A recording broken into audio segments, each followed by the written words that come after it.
اعوذ باللہ من الشیطان الرجیم بسم اللہ الرحمن الرحیم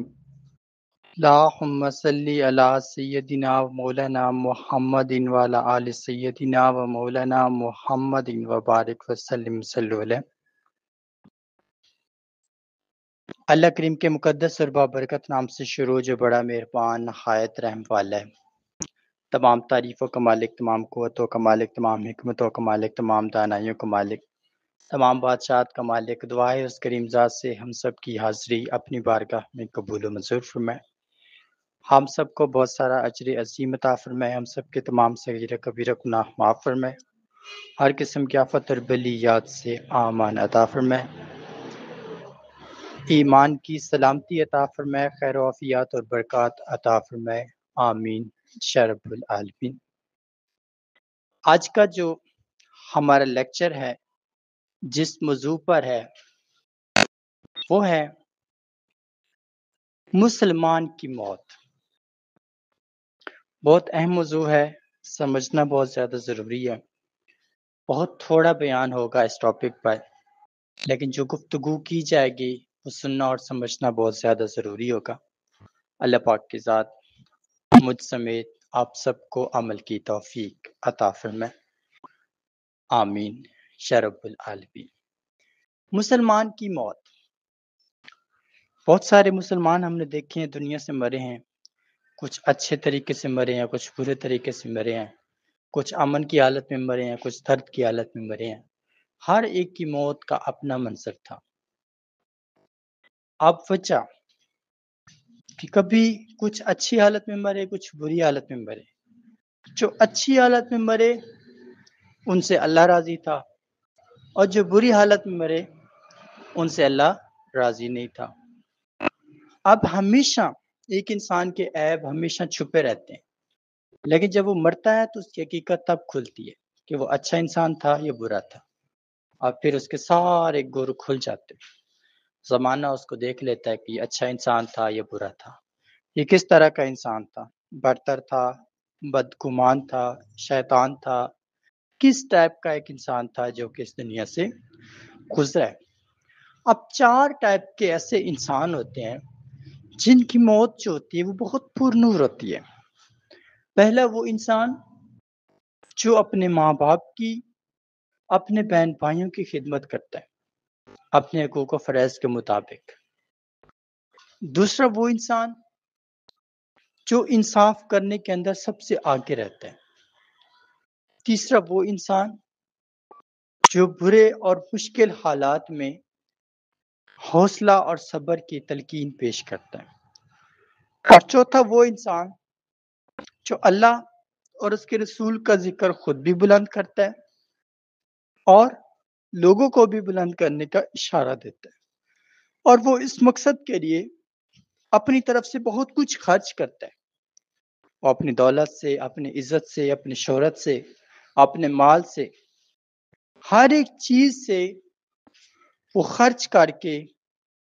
لوگوں کو دین کے کام کے اوپر راغب کرنے کی کوشش کرتا ہے۔ اور وہ ایک انسان جو بہت زیادہ نرم دل اور شریف طبیعت کا مالک ہوتا ہے۔ اب یہ سب چیزیں انسان جو ہوتا ہے وہ خود سے حاصل نہیں کرتا، یہ جو اس کی روح ہوتی ہے، جو اس کا سافٹ ویئر ہے، یہ سب کی سب چیزیں اس سافٹ ویئر کے اندر انسٹال ہوتی ہیں۔ اور جب ایک انسان دنیا پر چلنا شروع کرتا ہے تو یہ جو انسٹال اس کے اندر جو ڈرائیورز ہیں، جو ڈیٹا ہے، وہ سارے کا سارا چلتا ہے، اور وہ انسان اسی طریقے سے خود کو چلاتا ہے۔ جو جو چیزیں اس کے اندر انسٹال ہیں وہی فنکشن اس نے پرفارم کرنے ہیں۔ اب یہ 5 چیزیں انسان کے اندر پہلے سے ہوتی ہیں۔ اب اگر انسان کے اندر یہ چیزیں نہیں ہیں تو اس کو ان کو گین کرنا ہے، حاصل کرنا ہے، اپنے اندر لے کر آنا ہے، تو اس کے لیے اس انسان کو محنت چاہیے ہوتی ہے، اور جس کام میں محنت نہیں ہوتی وہ اللہ کی عطا ہوتی ہے، اور جس کے لیے محنت کرنی پڑے وہ انسان کی اصلیت ہوتی ہے کہ جس میں پتہ چلتا ہے کہ یہ انسان اللہ اور اس کے رسول کے لیے کتنا کچھ اپنے آپ کو خرچ کر سکتا ہے، کتنا اپنے آپ کو رب کریم کے حکم کے لیے، رب کریم کی شان کے لیے، رب کریم کے مرتبے اونچائی کے لیے، اس کے حبیب کی محبت اور چاہت کے لیے، امت مسلمہ کی بھلائی کے لیے، دین حق کی بلندی کے لیے یہ انسان کیا اقدامات کر سکتا ہے۔ تو جو وہ اس ٹائم محنت کرتا ہے تو وہ اس کی اصلیت ہوتی ہے، جس کی بنیاد پر اس انسان کے اندر یہ 5 چیزیں انسٹال ہوتی ہیں۔ اب بیسک جو حقیقت ہے، یہ جو جینیٹک پروگرام ہے جس میں ہمارے جب ایک بچہ پیدا ہوتا ہے اس کے اندر جو جینز کی ایکسپریشن ہوتی ہے، جو جینز ٹرانسمیشن ہوتی ہے، اس کے اندر یہ 5 چیزیں انسٹال ہو جاتی ہیں، اور انسان جب بڑا ہوتا ہے،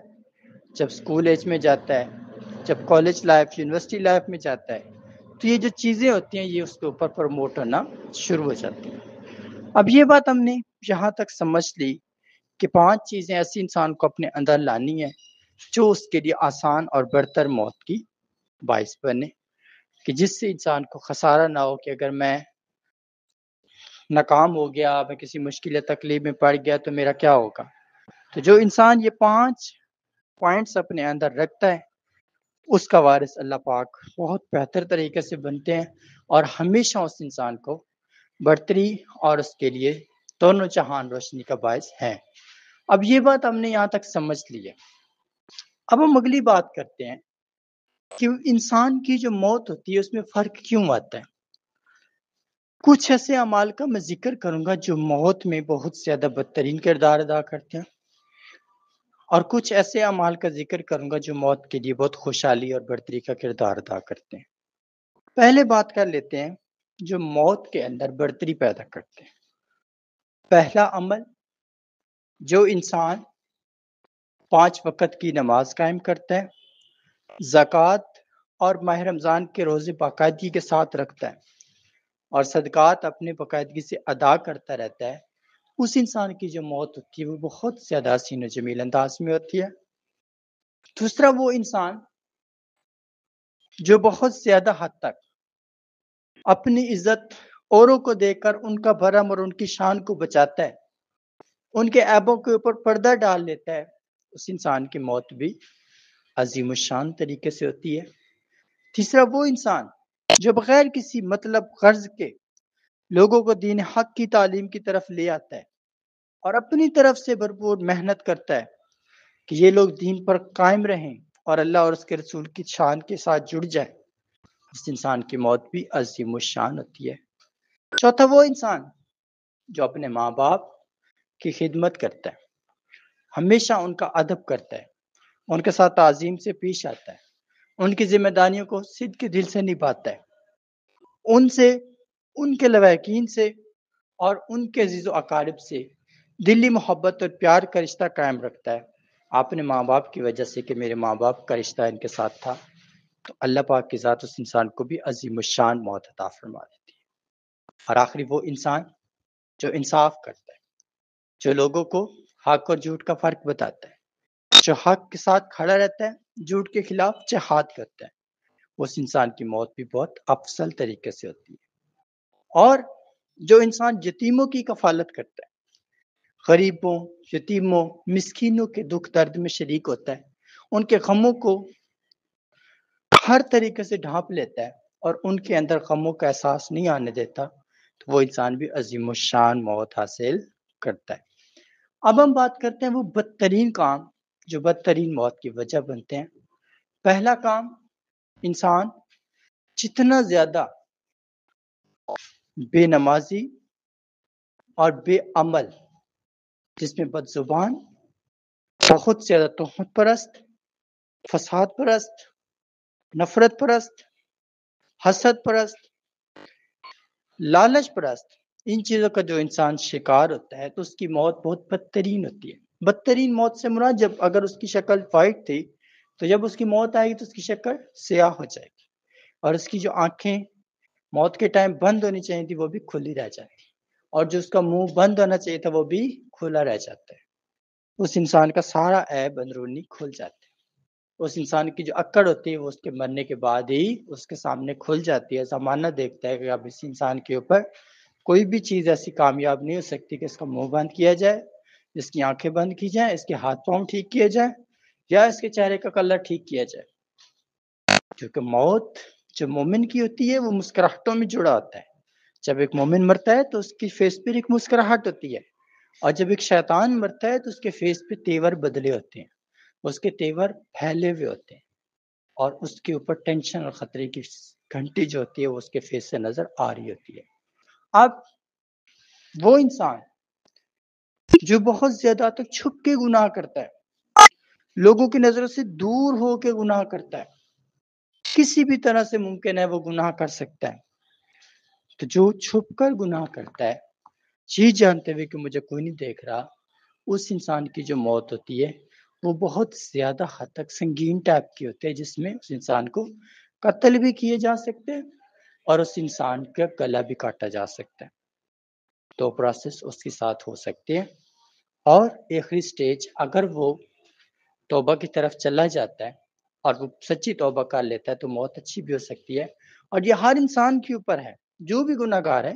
اگر وہ توبہ کر لیتے ہیں، موت سے پہلے ہی توبہ کر لیتے ہیں، تو پھر بھی اللہ پاک ان کے لیے ضرور راستہ قائم کر دیتا ہے بخشش کا، کہ وہ ان کے عیب، ان کے حقیقت جو ہے وہ دنیا کے اندر نہ کھلے اور کسی کو نہ خبر ہو کہ یہ کیا کرتے تھے. اب ایک ایسا انسان جو بہت زیادہ زناکاری، حرام رشتے، حرام تعلقات اور بہت زیادہ حرام کام سر انجام دیتا ہے، جس میں شراب، جس میں جوا، جس میں نشہ، یہ سب چیزیں شامل ہیں، اس انسان کی جو موت ہوتی ہے وہ بہت زیادہ حد تک عذابات کی طرف جاتی ہے، جس میں بیماریاں لگتی ہیں، اور بیماریاں اتنا اس کو کھاتی ہیں وہ دن رات روتا رہتا ہے اور وہ ساری بیماریوں کا ہی شکار ہوتا ہے. اب ہم اگلے سٹیج کی بات کریں. وہ انسان جو اپنے ماں باپ کی بے ادبی کرتا ہے، ماں باپ کو دن رات تنگ کرتا ہے، ستاتا ہے، اس انسان کی جو موت ہوتی ہے اس میں اس کا جو پیٹ ہوتا ہے، اس میں جو اس کا جسم کے مختلف جگہیں ہوتی ہیں وہ سب کی سب گل جاتی ہیں. بہت بری موت ہوتی ہے، اور اس میں انسان جو ہوتا ہے وہ قبر کے اندر بیمار ہوتے ہی داخل ہو جاتا ہے اور اس کے عذاب کا سلسلہ شروع ہو جاتا ہے. اب اگر اگلی پوائنٹ کی بات کی جائے تو وہ انسان جو بہت زیادہ حد تک گمراہی، ذلت اور بدنامی کے کام سر انجام دیتا ہے، لوگوں کو ناحق مارتا ہے، لوگوں کے ساتھ لڑائیاں ڈالتا ہے، لوگوں کے گھروں میں تباہیاں پھیلاتا ہے، لوگوں کو مارنے کی کوشش کرتا ہے، شریف لوگوں کو نقصان پہنچانے کی، نیک لوگوں کو کمزور بنانے کی، ان کو اپنا غلام بنانے کی کوشش کرتا ہے. تو وہ انسان بہت دردناک موت کا شکار ہوتا ہے، جس میں جب اس کی موت ہوتی ہے تو وہ بہت زیادہ خطرناک ٹائپ کی ہوتی ہے، جس میں اس انسان کو مرتے وقت، کیونکہ اس کی موت کا جب لمحہ قریب آتا ہے تو اس انسان کی جو دکھ اور تکلیفیں ہوتی ہیں وہ بڑھ جاتی ہیں اور وہ روتا رہتا ہے. مرتے دم تک اس کی جب موت آئے گی تو وہ روتا ہوا ہی دکھائی دے گا، وہ ہنستا ہوا دکھائی نہیں دے گا. اور جو اس کے ساتھ بڑا اور خطرناک ہو سکتا ہے وہ اس کے لیے قبر یا کفن، ان چیزوں کا ہونا بھی ناممکن ہو سکتا ہے کہ اس کو قبر ملے یا کفن ملے. کیونکہ جب ایک انسان ناپاکی کے عالم میں چلا جاتا ہے تو پھر اللہ پاک اس کے اوپر سے اپنی تمام اسلامی اور ستھری اور حلال چیزیں جو ہوتی ہیں وہ اس کے اوپر سے ہٹا لیتے ہیں اور وہ ایسے ہی ہو جاتا ہے. اب یہ ہم نے ایک ٹاپک سمجھا ہے آج کہ ایک مسلمان کی موت اور ایک شیطان کی موت. اب اس بات کو ہم نے مکمل طور پر سمجھا کہ کس طریقے سے ایک انسان کی موت ہوئی، کس طریقے سے ایک مسلمان کی ہوئی، کس طریقے سے گناہ گار کی ہوئی. تو اللہ پاک کی ذات سے دعا ہے کہ اللہ پاک ہم سب کو اچھی موت عطا فرمائے، ہدایت اور امن والی موت عطا فرمائے، برائی اور بدی والی موت سے پناہ عطا کرے، ہر قسم کی خرابی اور ذلت سے محفوظ رکھے، ہمارے ایمانوں کو جو ہے مکمل سلامت فرمائے، ہمارے تمام صغیرہ کبیرہ گناہ معاف فرمائے، موت سے پہلے سچی توبہ کرنے کی توفیق عطا فرمائے، اور ہر قسم کی خرابی اور خباثت سے نجات عطا فرمائے، آمین یا رب العالمین۔ ایک بار درود پاک پڑھ لیں۔